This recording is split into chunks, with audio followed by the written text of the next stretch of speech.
Rise and shine! Mga ka-RSP, narito na po ang araw-araw na trending. Inaabangan gabay, patnubay pala lahat. Prediksyon ngayong araw ng Tuesday mula kay Mas Transkuwa.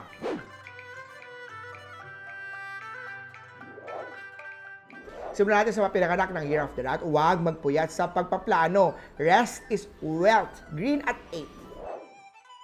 Kay Year of the Ox naman tayo, good day para sa small investment or savings plan. Yellow at 9.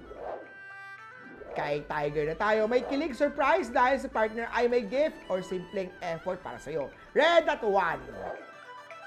Kay Rabbit naman tayo, project move faster. Now because mas cooperative na ang team. Blue at 6. Kay Dragon naman tayo, may admirer sa paligid sa mga dragon. Huwag puro pride dahil baka siya na ang soulmate mo. Silver at 5. Kay Snake naman tayo ha, may mga tao magbibigay ng tulong sa career mo. Purple at 7. Kay Horse naman tayo, manatiling mapagkumbaba kahit may intriga. Ang katotohanan na ikakampi mo, huwag magpadala sa ingay. White at 9. Kay Year of the Goat naman tayo, mag-stretch para maiwasan ang tensyon sa leeg at likod. Alagaan ang katawan upang magandang daloy na energy. Yellow at 7.